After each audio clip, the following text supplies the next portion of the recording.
Assistant Secretary Connor and General Spellman, I know you've both mentioned in your opening remarks and have been up to see the Key Bridge cleanup efforts, and I really want to thank you for the Corps' immediate and sustained response to the collapse of the Key Bridge. As we have previously discussed, it is important that the Corps has the funding needed to clean up the Key Bridge and to reopen the Port of Baltimore. I know that the Corps is working to finalize a cost estimate and is using excess funds for immediate needs, but there seems to be difficulty in identifying the old funds that are available. So can you tell me how much funding is needed for the Key Bridge cleanup, how much you are able to reprogram, and your plan to cover the remaining need? Thank you, Senator Murray, and then I'll turn to General Spellman real quick for some elaboration. First, I don't have a firm fixed cost estimate at this point in time. This is unprecedented, complex, unique work that we're doing, so we're monitoring the spend rate right now. Currently, we've obligated around $36 to $37 million in the recovery efforts. By the end of this week, I think we're issuing another contract installment this week, so we'll be at $48 million that we've obligated by the end of this week. And we're about 50% complete with the work that's being done. So that provides some parameters. We've also been using the Baltimore Harbor O&M funding account, of which we had about $53 million coming into this year, plus the 2024 work plan. So that's the source of the funds right now. We've almost exhausted that based on the numbers I've just given you, and we've identified funds that we can do an emergency reprogramming on. We've identified funds unallocated bipartisan infrastructure law O&M money that we had access to that we hadn't yet distributed, and we've identified as a fallback, we've got some other reprogramming that we can do, and then finally, as do you know how much you're able to reprogram? Do you have? We've done about 20 million right now, and I think we're looking at about another 20 million as a potential source for reprogrammings.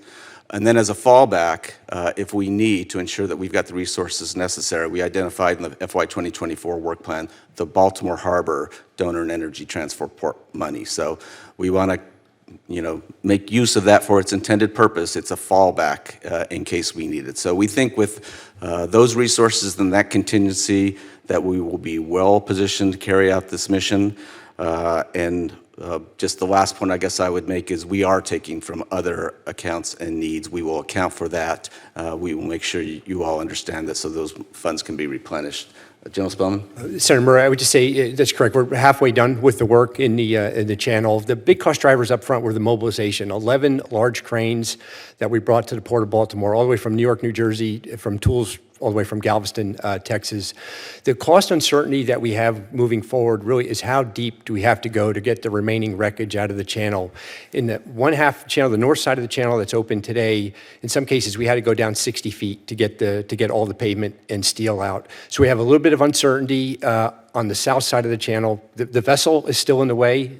Hopefully that will be moved this week, and we'll be able to bring down the uncertainty even more. I would just also add, we are looking for savings at every opportunity. One example is we have a lot of mixed material coming up. Mud mixed with concrete, mixed with steel. For us to process that in the state of Maryland, that was an estimate to the tune of about $40 million. We're going to transport that to New Jersey, where we have an existing facility that can deal with it at less than half the price for about $16 million. So we will keep you and every member of the committee informed, ma'am, and work to bring this, open this channel at lowest cost possible. Thank you. Let me ask one other question before my time's out. The State Department and actually numerous government agencies are negotiating a modernized treaty for the Columbia River. I've been watching this process very closely. I know everyone is working really hard, but Commissioner Tootin and Assistant Secretary Connor, we're all hopeful for an agreement that provides stability, but the fact is we're not there yet. If there is no agreement by September, the Corps and Reclamation Bureau will have to change how they operate facilities in the basin. Are you engaging with the tribes and BPA and public utilities about potential changes to operations as we get closer to FY25? Yes. Sorry, I'm going to jump in, Commissioner. Yes, we're engaging with all stakeholders, and yes, you are correct. We are not there yet with the agreement. We are working around the clock to try and change those circumstances, but without changed circumstances, without an agreement, operations will need to change when the treaty flood control provisions expire in September of this year. Right. So we did a preliminary round of outreach to tribes, stakeholders, members of the congressional delegations last fall. Based on that, we took back that input. We're finishing some technical work, modeling, so we can do another round coming into June of briefings and then public outreach, because we've got a plan for that inevitability now. Commissioner?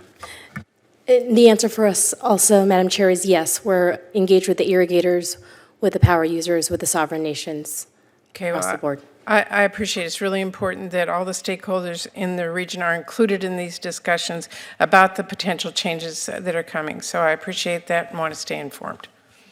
We will now do a second round for anyone who wishes to ask additional questions. And I will start, Assistant Secretary Connor, with you. This subcommittee requires quarterly execution reports from each agency. Both your office and the Corps indicated there's no system that can provide that information, yet we have other agencies, like the Department of Energy, that are able to provide that information to us.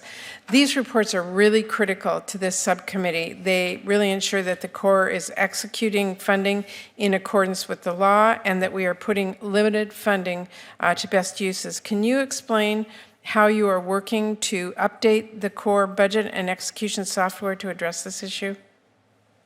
I will start, Senator Murray. We don't have any, right now, moving forward, system in place to provide all the relevant information. I think, with respect to the budget and execution reports that you expect and that you need to do your work, we've now got into a rhythm and we've had internal discussions about how we can get the information to you on time. It would certainly be facilitated better if we had the system that delivered that information out immediately. It still requires some analysis, and it's complex in the sense that our 902 limits continue to change year to year with inflation figures, and some of the information will be hard to just put in a system itself. So we need to do a deeper dive. I know the Corps has done a lot of work on their information systems, mostly related to project execution, and see if we can't somehow over the future meld the needs with the information system we got, because we're not doing any significant changes at this point in time, even while getting you the information. No, Senator Murray, I would be happy to visit with Department of Energy and see what system they're using so we can get you timely reports. To be frank, today I could not invest in that IT system. And the reason is, if you go back 15 years, the Corps had a $30 billion construction program, and we were funded for oversight for about 1,460 people. Today, the workload is 3 times that. We're a $92 billion program, and I'm funded for fewer people to provide that oversight. So finding dollars to invest into an IT system, it would be challenging for us at the moment. But again, I will follow up with Department of Energy and see how they're doing it. Would you just be willing to work with our subcommittee to make sure we get those systems in place? Yes, Senator. Absolutely. Thank you. Commissioner Tootin, the Yakima Basin is experiencing the second year of drought conditions and reduced water allocations. Thankfully, the Yakima Basin Integrated Plan partners have proposed drought mitigation and resiliency projects critical to conserving and managing the Yakima River Basin's natural resources, their water supply, and economic and environmental well-being. Those projects can help mitigate drought effects this year and in the future, and I understand the Inflation Reduction Act provided funding that can quickly get those projects underway. How is Reclamation executing the remaining IRA funds, and are those funds available for basins that are currently experiencing drought like the Yakima Basin? Thank you, Senator. The Yakima Basin project is the model across the West for how you deal with climate change and aridification while dealing with agricultural sovereign nations and the ecosystem. Our budget includes $35.5 million for the water enhancement project. And regarding your question on Inflation Reduction Act, we made our first announcement for other basins, $60 million in the Rio Grande, New Mexico, and we look forward to working with you to help the Yakima Basin get through this year and for the future. I appreciate that. Finally, General Spellman, Congress has consistently, almost annually since 2018, provided supplemental funding to address natural disasters. In 2018, Congress provided $15 billion in a supplemental for the Corps to construct critical flood projects. However, we understand there is now more than $10 billion in additional need to complete what was started.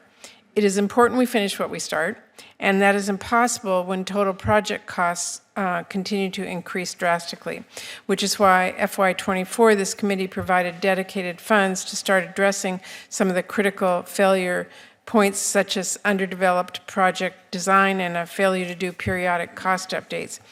In addition to this committee's actions, what is the Corps doing right now to address cost overruns and incorporate lessons learned to correct those issues? Senator, a number of things. First, I would share with you, we're not alone. The federal people that build for the federal government are dealing with this. People that building for states and private industry, everyone is dealing with cost increases, primarily in labor market. That's the number one cost driver on our projects. We're doing a number of things. First, we're hiring more cost engineers. A year ago, I had 350 of them on our staff.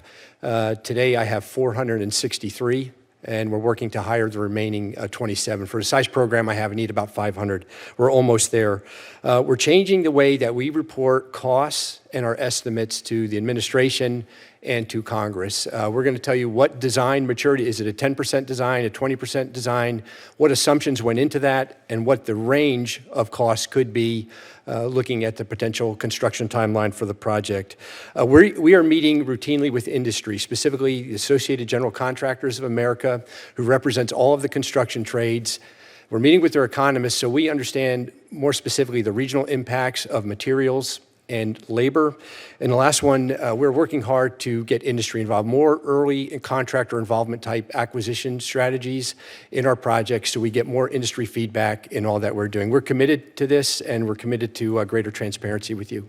Okay, I appreciate that. And if you can share with our committee any steps that we can take in FY25 to help address those issues, particularly related to increased design maturity, I'd appreciate it. Thank you.